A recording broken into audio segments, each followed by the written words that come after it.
Hello नमस्कार दोस्तों।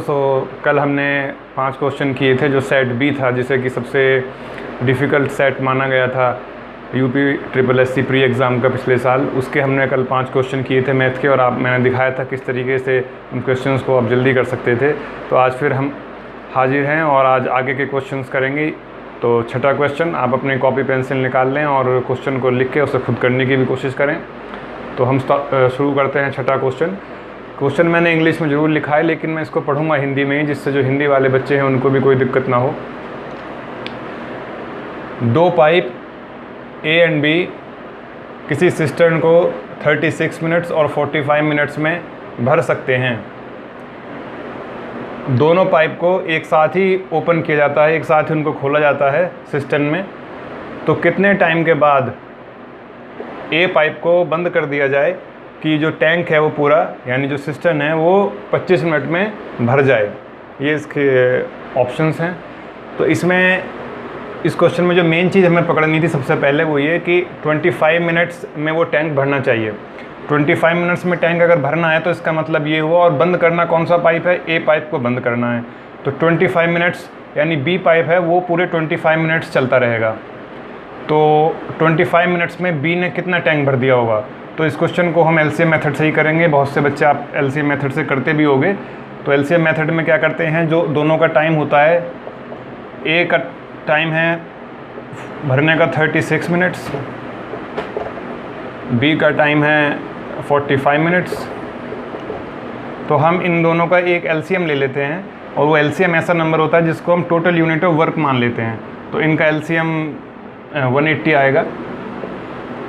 तो 180 हो गया टोटल यूनिट जो इनको भरनी है मिला के।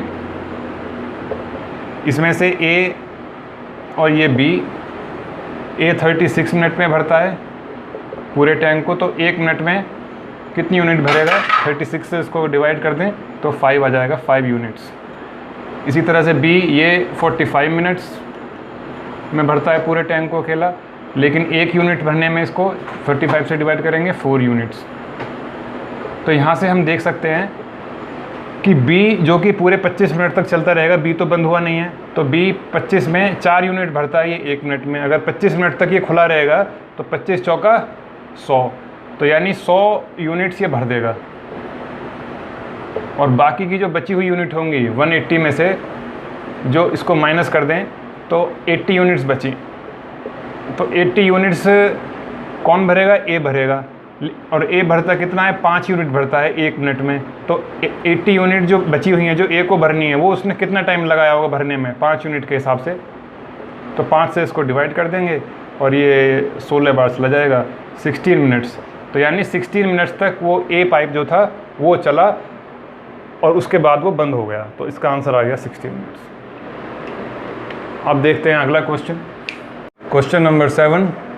तो इसमें है कि ए और बी मिलकर किसी काम को 9 दिन में कर सकते हैं, जबकि बी और सी मिलकर उसी काम को 15 दिनों में कर सकते हैं।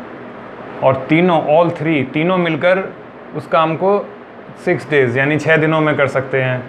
तो ए और सी मिलकर उसी काम को कितने दिनों में करेंगे, यानी इन्होंने ए और बी का दिया हुआ है, बी और सी का दिया हुआ है कितने दिनों में करते हैं, और तीनों का दिया हुआ है, और पूछा है कि ए और सी अगर काम करें तो कितने दिनों में करेंगे। ये ऑप्शंस दिए हुए थे। तो अगेन जैसे हमने पिछले क्वेश्चन में एलसीएम मेथड से किया था, तो अगर कंबाइंड भी हैं तो भी हम एलसीएम मेथड लगा सकते हैं और बहुत ईजीली कर सकते हैं। तो इसमें हमें देखना क्या है कि हमारे पास नंबर्स क्या क्या हैं। नंबर्स है हमारे पास 9 और 15 और 6। तो इन तीनों का एलसीएम 90 आ जाएगा। तो ये हो गई टोटल यूनिट्स जो काम करना है। तो ए और बी कितने दिनों में करते हैं, 9 दिन में करते हैं ए और बी।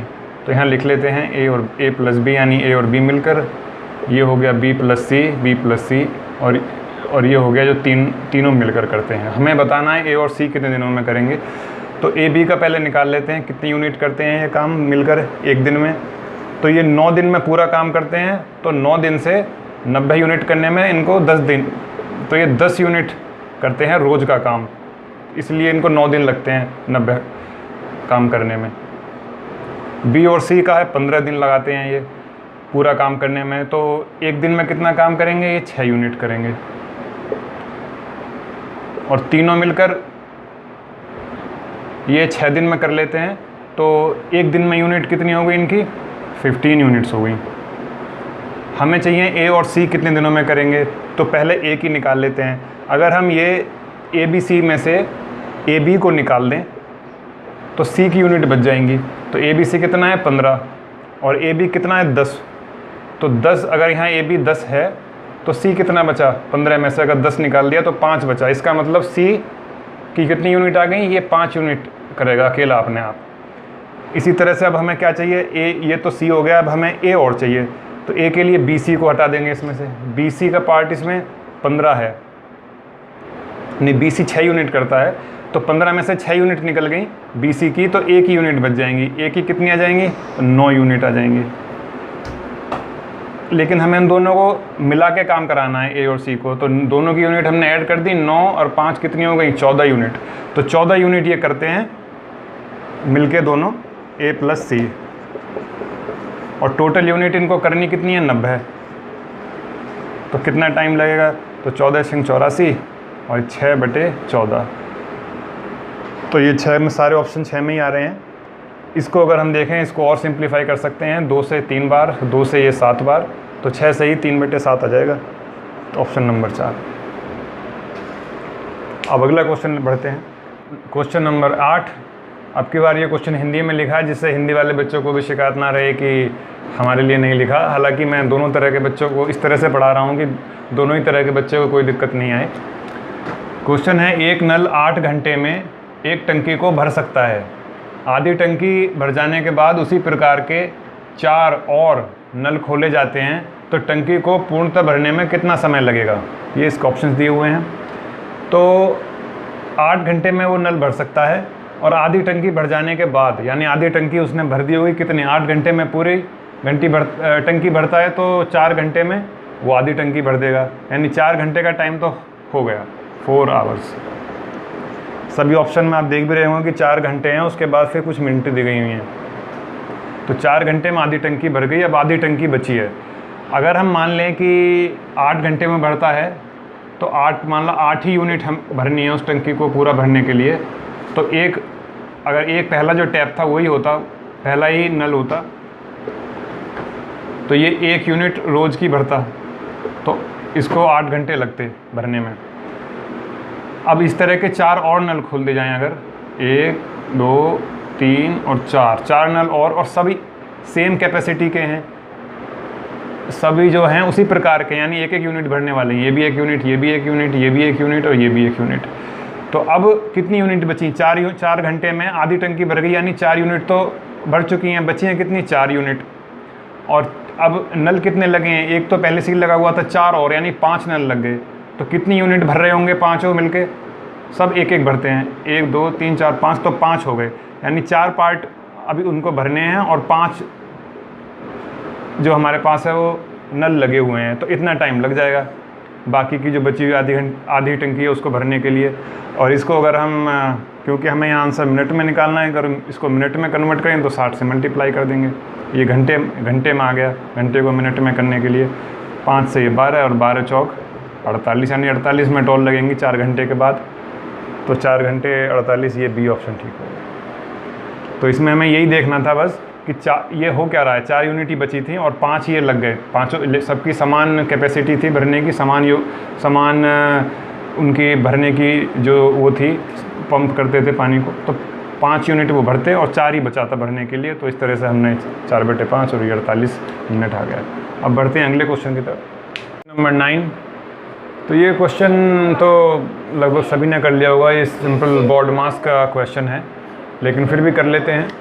बॉड मास में आप जानते हैं सबसे पहले ब्रैकेट करते हैं, तो ब्रैकेट ये हो गया, उसके बाद ऑफ करते हैं, ऑफ इसमें है नहीं, फिर उसके बाद करते हैं डी यानी डिवाइड, यानी भाग करना है। तो ये हम सबसे पहले ये भाग होगा, 4 चौक 16, 4 आ जाएगा इसमें।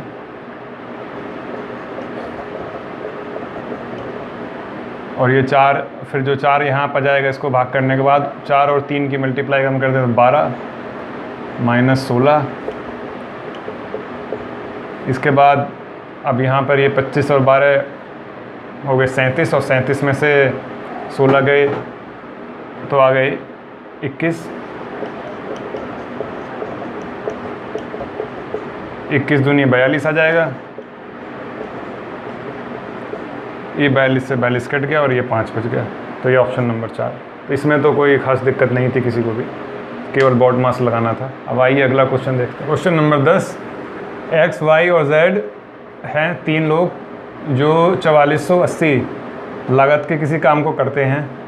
एक्स ने तो 4 दिन काम किया, वाई ने 6 दिन काम किया और जेड ने 8 दिन काम किया, और उनका दैनिक वेतन है 5, 6 और 7 के अनुपात में।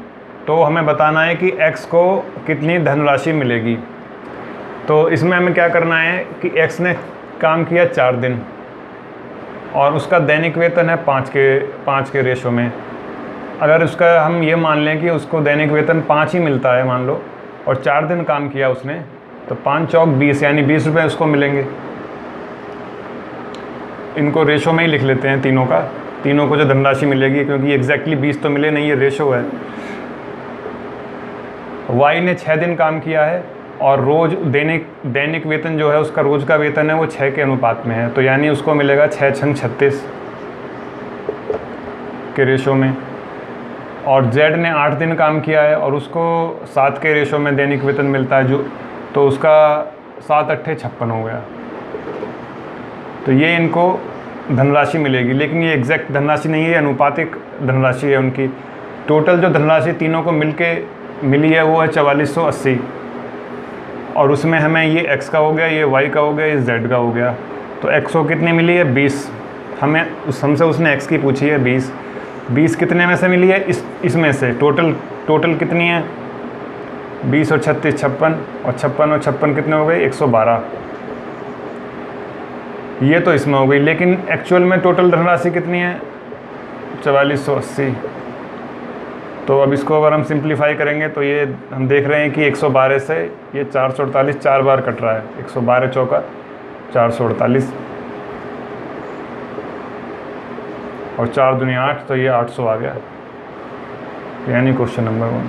तो इस क्वेश्चन में ये ध्यान रखना था हमें कि उनका दैनिक वेतन और कितने दिन उन्होंने काम किया। अगर मान लो आपको दैनिक 5 रुपये मिलते हैं और 4 दिन आप काम करोगे तो आपको 20 रुपये की धनराशि मिलेगी। तो ये धनराशि में हमें अनुपात तुरंत निकाल लेना था, और उसको बाद फिर उसका कितना हिस्सा हमें एक्स का पूछा था, तो ये हमें एक्स का हिस्सा हो जाएगा इसके केस में। और फिर उसके बाद टोटल लागत से उसकी हमें धनराशि निकाल देनी थी कि टोटल लागत इतने में उसको कितनी धनराशि मिलेगी। तो ये अगर वो वाई का पूछता तो वाई से निकाल देते, यहाँ 36 हो जाता, 56 होता, अगर जेड का पूछता 56 रख देते। तो अब आगे बढ़ते हैं अगला क्वेश्चन। तो क्वेश्चन नंबर 11, 24 मीटर लंबे और 14 मीटर चौड़े एक खेत में 9 मीटर लंबा, 4 मीटर चौड़ा और 1/3 मीटर गहरा एक टैंक खोदा गया है। यदि खोदी गई इस मिट्टी को समान रूप से शेष खेत में फैलाया जाए तो खेत की ऊंचाई कितनी बढ़ जाएगी। तो इस क्वेश्चन में थोड़ा आपको इमेजिनेशन भी करना पड़ेगा। मान लिया ये हमारा खेत है, ये खेत आयताकार ही होगा क्योंकि लंबाई चौड़ाई अलग अलग है। 24 मीटर लंबा और 14 मीटर चौड़ा। अब इसमें एक टैंक खोदा गया है, मान लो यहाँ ये कोई टैंक खोदा गया है, इसमें वो टैंक भी आयताकार ही होगा क्योंकि लंबाई चौड़ाई उसकी भी अलग है। मान लीजिए ये 9 मीटर और 4 मीटर चौड़ा, और खोदा गया है तो इसकी कुछ गहराई भी है, वो गहराई है 1/3 मीटर। अब जब इसको खोदेंगे तो इसमें कुछ मिट्टी निकलेगी, वो मिट्टी ये जो बाकी शेष खेत है इसमें समान रूप से फैला दी गई है। अब जब वो जो मिट्टी निकली है वो इस में फैलाई जाएगी बाकी खेत में, यहाँ तो गड्ढा हो गया, बाकी खेत में जब फैलाई जाएगी तो खेत का कुछ ऊंचाई बढ़ जाएगी, तो क्योंकि उसके ऊपर मिट्टी फैल गई है तो कुछ इसकी ऊंचाई बड़ी होगी खेत की, वही ऊंचाई वो पूछ रहा है। तो मिट्टी कितनी निकली होगी, मिट्टी निकली होगी जितना इस टैंक का आयतन होगा। आयतन क्या होता है, किसी भी घनाभ का, किसी भी क्यूबॉइड का भी ये क्यूबॉइड बन जाएगा, क्योंकि इसकी लंबाई है, इसकी चौड़ाई है और गहराई है। अगर लंबाई चौड़ाई गहराई 3 चीज़ आ जाती हैं और तीनों अलग अलग हैं, या मतलब तीनों समान नहीं हैं, तो वो घनाभ होता है, क्यूबॉइड होता है। तो इसकी जो मिट्टी निकली होगी वो इसके वॉल्यूम के बराबर होगी, जितना इस गड्ढे का वॉल्यूम होगा, आयतन होगा। और आयतन क्या होता है किसी भी घनाभ का, आयतन होता है लंबाई इंटू चौड़ाई इंटू ऊंचाई या गहराई है तो गहराई। तो कितना आयतन हुआ इसका? लंबाई 9, चौड़ाई 4 और ऊंचाई 1/3। अगर इसको सिंप्लीफाई कर लें तो ये 3 से 3 बार और 4 तिया हो गया 12, यानी 12 मीटर क्यूब। ये इतनी मिट्टी निकली, इतने आयतन की मिट्टी निकली जो इस पर यहाँ पर फैलाई गई है। और वो किसके बराबर होगी? वो उस बाकी बचे हुए खेत के वॉल्यूम के बराबर होगी, क्योंकि उतनी मिट्टी तो फैलाई गई है। यहाँ पर ये मिट्टी फैलाई गई है, तो इतनी मिट्टी, आयतन का मतलब क्या है कि आयतन का मतलब होता है किसी में कोई चीज़ कितनी आ सकती है।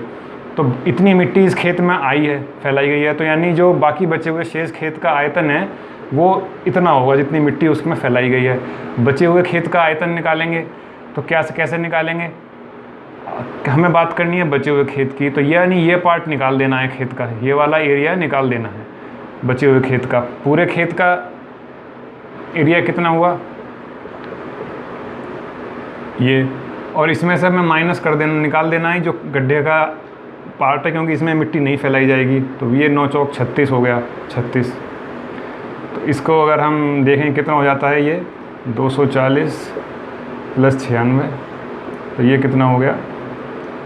336। 336 में ये 36 माइनस किया तो 300।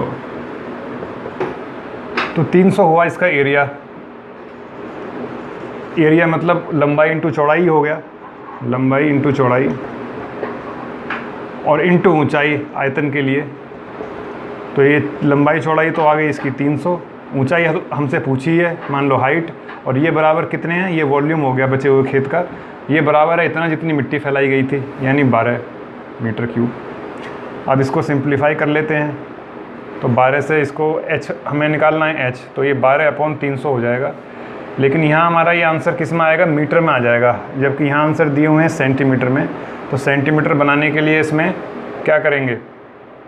100 की मल्टीप्लाई कर देंगे, क्योंकि हमारा आंसर मीटर में आता है। 100 से 300 3 बार और 3 से 12 4 बार, तो 4 सेंटीमीटर। तो 4 सेंटीमीटर। तो इसमें यही आपको सोचना था कि थोड़ा इमेजिन करना था कि क्या एक्चुअली हो रहा होगा वहाँ पे। तो वो गड्ढा था, गड्ढे से जो मिट्टी निकाली वो उसका आयतन वही फैलाई गई शेष खेत में। तो शेष खेत का आयतन जो होगा वो उतना ही होगा जितनी मिट्टी फैलाई गई है, क्योंकि उतनी मिट्टी उसमें आ सकती है। मिट्टी फैलाने से उसकी कुछ ऊंचाई बढ़ी होगी, वही ऊंचाई वो पूछ रहा था। और बाकी हमें ये ध्यान रखना था कि शेष खेत का ही हमें वो लेना है, उसमें लंबाई इंटू चौड़ाई, ना कि पूरे खेत की लेनी थी। तो वो हमने यहाँ माइनस किया था। यहाँ गड्ढे का जहाँ गड्ढा खोदा गया है वो वाला एरिया हमने पूरे खेत के एरिया में से निकाल दिया था, तो शेष खेत का एरिया आ गया था। इंटू ऊंचाई करने से वो उसका आयतन आ गया शेष खेत का, जो कि उतना ही था जितनी मिट्टी उसमें फैलाई गई थी। और इसको जब हमने सॉल्व किया तो 4 जो है हमारा सेंटीमीटर वो आंसर आ गया था। तो ये इस तरीके से आगे बढ़ते हैं। नंबर 12 ये लिखा हुआ है 2.36 और इसके ऊपर ये बार है, -3.05, ये इसके ऊपर भी बार है 0.5 के ऊपर, और 4.33 और इसके ऊपर भी बार है। तो बार का मतलब जैसे आपको पता ही होगा, जिसको नहीं पता है बता देता हूँ। बार का मतलब ये है कि ये 36 इसमें रिपीट होता चला जाएगा जब तक भी आप इसको लिखेंगे। तो इसको हटाकर, रिपीटेशन को हटाकर बार उसके ऊपर लगा देते हैं। तो ये इस तरीके से यहाँ बार लगा देते हैं। तो इस ये हो गया। इसी तरह से और ऐसे ये चलता जाएगा, और ये 4 वाला हो जाएगा 3 3 3 3 3 3, और ये भी इसी तरह से चलता जाएगा।